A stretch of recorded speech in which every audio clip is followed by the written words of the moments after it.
C programming এর Bangla video টিউটোরিয়ালে আপনাদের সবাইকে স্বাগতম। আমি মোহাম্মদ শরীফ চৌধুরী। আজকের পর্বে আমি টু ডাইমেনশনাল অ্যারে নিয়ে আলোচনা করব। গত পর্বে আমি টু ডাইমেনশনাল অ্যারে বেসিক কিছু জিনিস এবং ওয়ান ডাইমেনশনাল থেকে টু ডাইমেনশনাল অ্যারে পার্থক্য দেখিয়েছিলাম এবং বলেছিলাম যে কিভাবে টু ডাইমেনশনাল অ্যারে ডিক্লেয়ার করতে হয়। আজকে আমি টু ডাইমেনশনাল অ্যারে ইনপুট এবং আউটপুট নিয়ে আলোচনা করব। সো প্রথমেই আমরা একটু বেসিক জিনিস কয়েকটা দেখে আসি।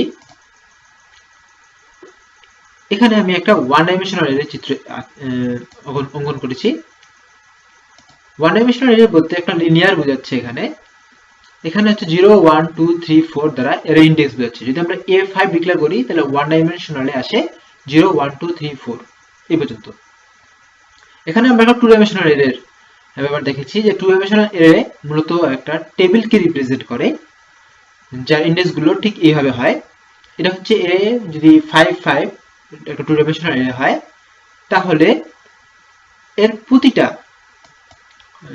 প্রতিটা রোয়ে 5টা কলাম থাকবে। এই ব্যাপারটাকে বোঝায় এবং আমরা এটা একটু উদাহরণ সহকারে দেখব। তার আগে যে জিনিসটা লক্ষ্য করি যে টু ডাইমেনশনাল অ্যারে A5 5 এর অর্থ কি? এর অর্থ হচ্ছে যে আমি যখন A5 ডিক্লেয়ার করেছি, এর মানে 5টা ভেরিয়েবল নিয়ে একটা অ্যারে গঠিত। আর যখন A55 ডিক্লেয়ার করব, তার মানে হচ্ছে যে একটা অ্যারে গঠিত হবে 5 সাইজে, যার প্রতিটা উপাদানে হচ্ছে একটা অ্যারে। অর্থাৎ 0 1 2 3 4 এটা একটা অ্যারে গঠিত হবে, যার প্রতিটাতেই একটা করে অ্যারে থাকবে এখানে। সো মূল কথা যেটা হচ্ছে যে one dimensional array two dimensional array যখনই আমরা কিভাবে বুঝবো, সেটা হচ্ছে যে আমাদের রিকোয়ারমেন্ট সংখ্যার উপর নির্ভর করবে। আমাদের রিকোয়ারমেন্ট যদি একটা হয়, তাহলে ওয়ান ডাইমেনশনাল অ্যারে, রিকোয়ারমেন্ট যদি দুটো হয় তাহলে টু ডাইমেনশনাল অ্যারে, রিকোয়ারমেন্ট যদি দুইটা বেশি তিনটা হতে পারে তাহলে থ্রি ডাইমেনশনাল অ্যারে ইউজ করতে হবে। আচ্ছা, রিকোয়ারমেন্ট বলতে কিরকম বোঝায়? যেমন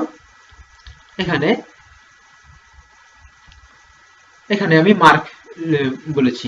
আমরা যদি বলি যে শুধুমাত্র মিম উল্লেখ করে দিলাম যে মিম এর সিআইডি এর মার্ক কত, তাহলে এখানে দুটো রাখছে মিমের সিআইডি মার্ক। শুধু ধরলাম যে আমরা একজনকে ধরবো, সেটা হচ্ছে মিম, এবং যদি তার সিআইডি মার্ক কত, তাহলে 78।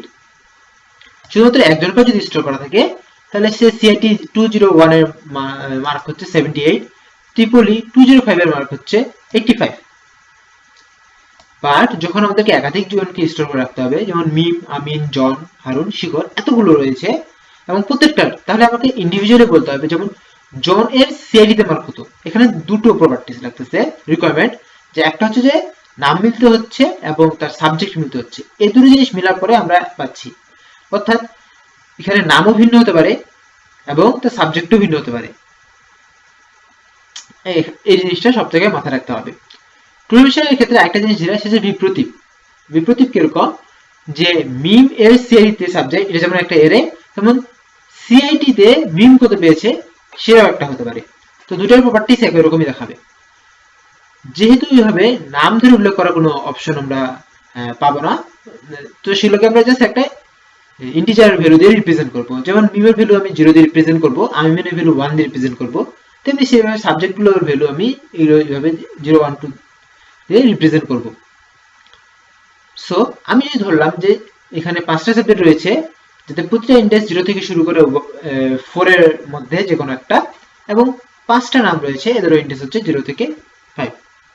তাহলে আমরা যদি জানতে চাই যে আমিনের MAP 201 এর মার্ক কত, তাহলে আমিনের ইন্ডেক্স হচ্ছে 1 এবং MAP 203 এর ইন্ডেক্স হচ্ছে 2, এবং এই দুটোর মার্ক হচ্ছে এটা,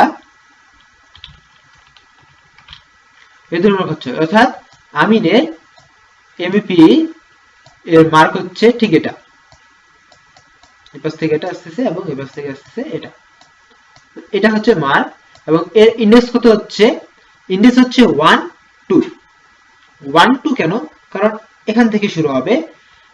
প্রথমটা রিপ্রেজেন্ট করে নাম্বার অফ রো, কতগুলো রো আছে, এবং পরেরটা রিপ্রেজেন্ট করে নাম্বার অফ কলাম, কতগুলো কলাম রয়েছে, মানে প্রতিটা রোতে কতগুলো করে কলাম নেবে। এই ব্যাপারটা। যেমন এই প্রথম একটা এখানে রয়েছে মোট 5টা রো এবং প্রতিটা রো রয়েছে 5টা করে কলাম। এই জিনিসটাই হচ্ছে প্রিভেনশন এর ব্যাপার। আমরা এখন দেখাবো যে এই মানগুলো আমি স্টোর করব এবং স্টোর করে যে কোনো একটা মান প্রিন্ট করে দেখাবো। সেই কাজটা কিভাবে করব সেটা আমি আজকে পর্বে লক্ষ্য করাবো। সো আমি এখান থেকেই করার চেষ্টা করি এবং পাশাপাশি থেকে বোঝানোর সুবিধাটা হবে। আচ্ছা, একটু চাপিয়ে নিলাম।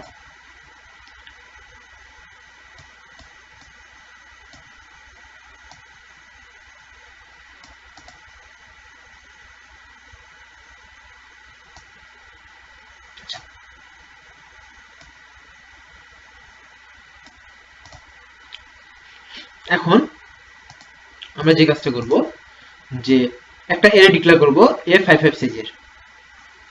তো এটা করার জন্য আমরা করব কি ইন্টিজার A55 সাইজের আমরা ডিক্লেয়ার করে ফেললাম এবং এখানে দেখুন এই 5টা আমি যদি মিন 0 ইন্ডেক্সে A0 ইন্ডেক্সে এই 5টা ভ্যালু ইনপুট করতে চাই সেটা একটা আমাদেরকে লুপ ঘোরালেই হয়ে যাবে। এজন্য আমরা লুপের জন্য আই নিচ্ছি, আমরা একটা লুপ ঘোরাবো for I equal to 0 I less than 5 I plus plus এবং এখানে কি করব আমরা স্ক্যান করে যে মানটা নিব স্ক্যান f %d %a আমি যেহেতু 0 ইন্ডেক্সের মধ্যে রাখবো সেহেতু A0 I। এই কাজটা যদি আমরা করি তাহলে কি হবে A0 I থেকে শুরু করে A04 পর্যন্ত প্রতিটা মান আমরা স্টোর করতে পারবো, মানে একটা এর মান স্টোর করতে পারবো। এবার যদি আমাদেরকে 5টা এর মান করতে হয় তাহলে আরেকটা লুপ এর উপর যাবে। তাহলে for j equal to 0 j less than 5 j plus plus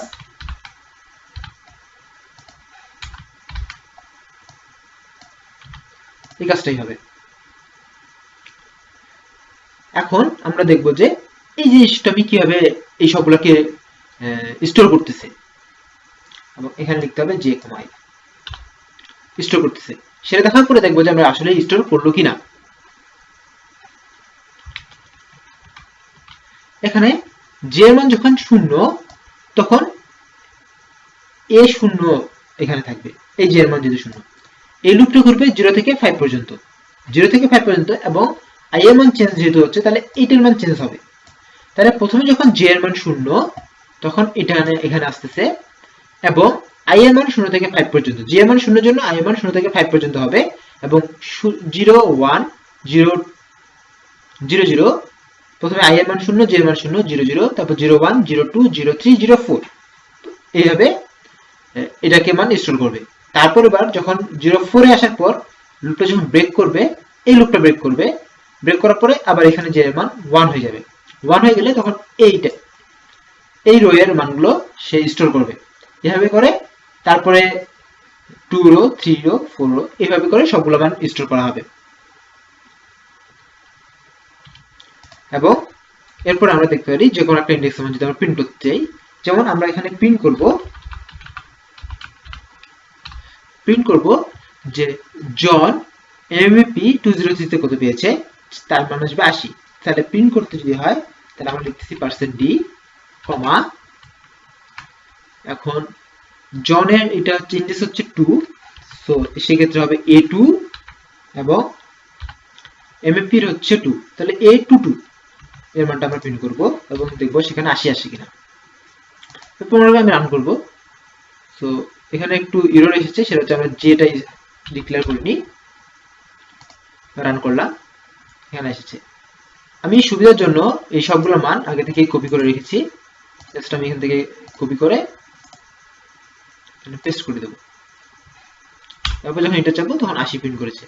দেখুন এই মানগুলো আমি কিভাবে দিলাম, যে ইনপুট হিসেবে দিয়েছি, প্রতিটা মানে ইনপুট হিসেবে দিয়েছি এবং এই A22 এর ইন্ডেক্সটা প্রিন্ট করে দেখিয়েছে, A22 এই ইন্ডেক্সটা প্রিন্ট করে দেখিয়েছে।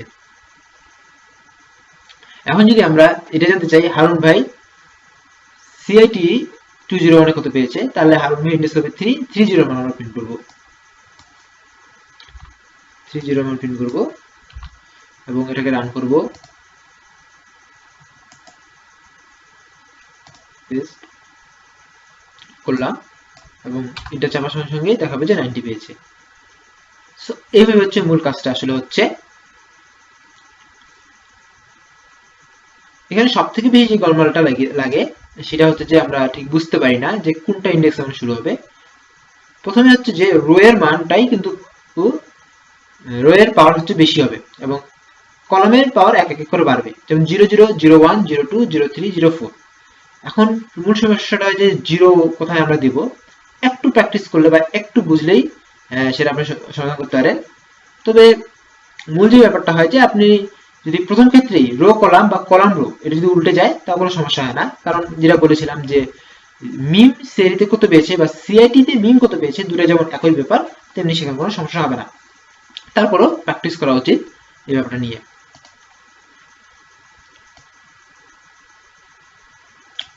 আজকে পূর্বে আমরা দেখলাম যে কিভাবে টু ডাইমেনশনাল অ্যারেতে আমরা ইনপুট নিতে পারি এবং আউটপুট প্রিন্ট করতে পারি।